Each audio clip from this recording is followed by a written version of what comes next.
Ya, itu dia dari film A Few Good Men 1992. Halo semuanya, perkenalkan nama saya Muhammad Yuki Raisan, mahasiswa jalur RPL Prodi Hukum. Pada kesempatan ini saya akan menyampaikan analisis dari film yang baru saja saya tonton, yaitu A Few Good Men, yang dirilis pada tahun 1992. Film ini saya gunakan sebagai bahan refleksi untuk memahami konsep pertanggungjawaban komando. Tujuan video ini adalah untuk menjelaskan bagaimana cerita film tersebut bisa dikaitkan dengan prinsip hukum dan etika militer, serta pada akhirnya saya akan menyimpulkan definisi dari pertanggungjawaban komando itu tersendiri. Dari ringkasan film tersebut dibagi menjadi beberapa poin.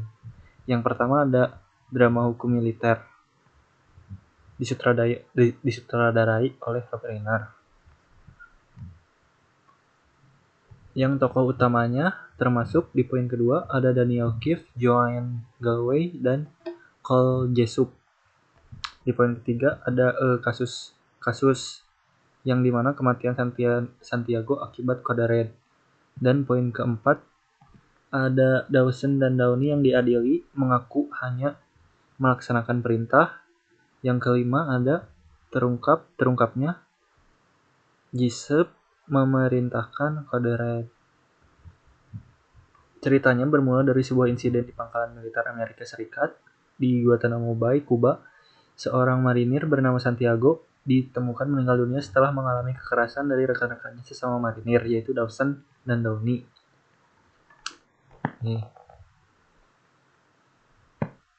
Dua marinir ini kemudian dituntut di pengadilan militer dengan tuduhan pembunuhan, namun mereka bersikeras bahwa mereka hanya melaksanakan sebuah perintah yang disebut kode red. Yaitu kode red ini bentuk hukuman internal yang tidak resmi namun sudah menjadi tradisi dalam kesatuan militer.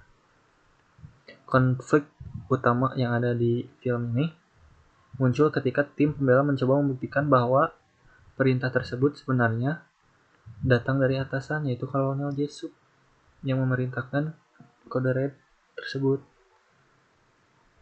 Pada akhirnya di ruang sidang terbongkar bahwa Jessup memang memberikan perintah kode red yang menyebabkan kematian Santiago.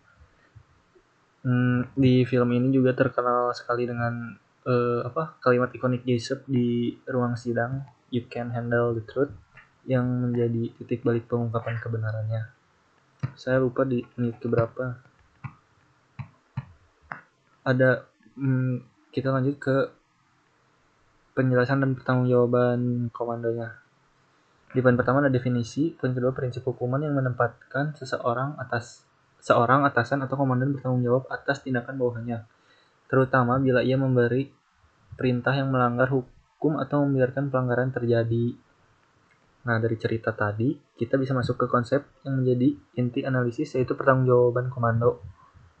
Secara sederhana, pertanggungjawaban komando adalah sebuah prinsip hukum dan moral yang menyatakan bahwa seorang atasan atau komandan bisa dimintai pertanggungjawaban atas tindakan yang dilakukan oleh bawahannya. Seperti yang ada di sini.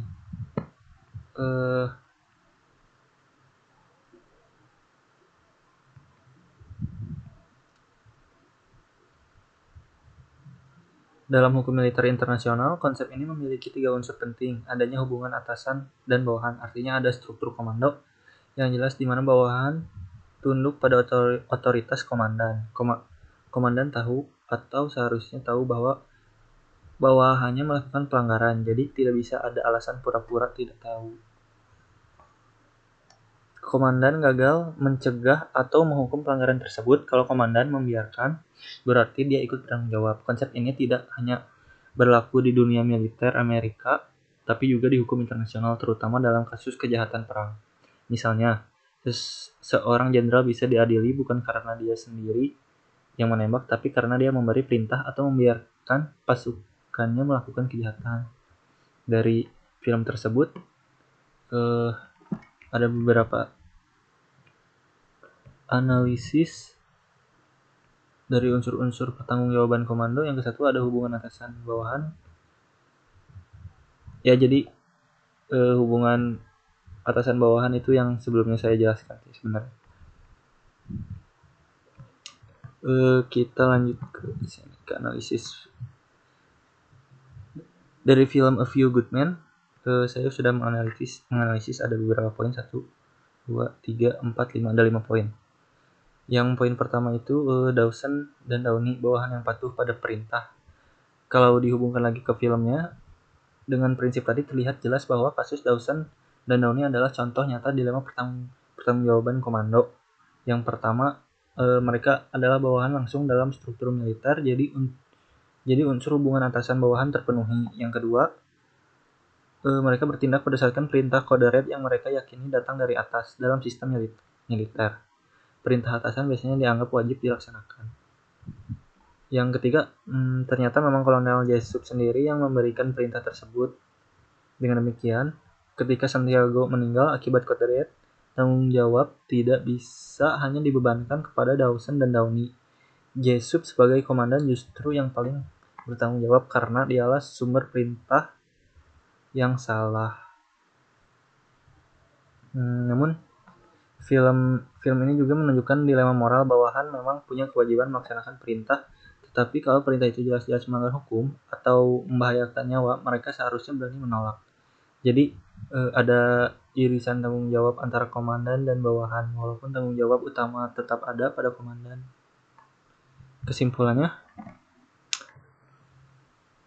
dari film A Few Good Men, kita bisa menyimpulkan bahwa pertanggungjawaban komando adalah prinsip hukum yang menempatkan seorang pemimpin atau komandan sebagai pihak yang harus bertanggung jawab atas tindakan bawahannya, terutama jika perintah yang diberikan melanggar hukum atau membahayakan orang lain.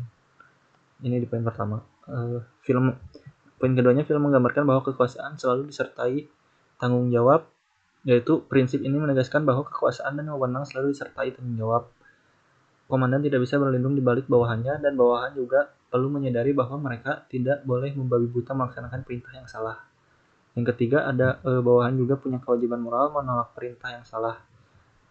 Yaitu dengan demikian, film ini bukan hanya drama hukum, tetapi juga sebuah refleksi yang penting tentang etika kepemimpinan, keadilan, dan arti tanggung jawab dalam struktur militer. Sekian dari saya. Terima kasih sudah menyimak analisis saya. Semoga penjelasan ini bisa membantu memahami konsep pertanggungjawaban komando dengan lebih jelas. Terima kasih.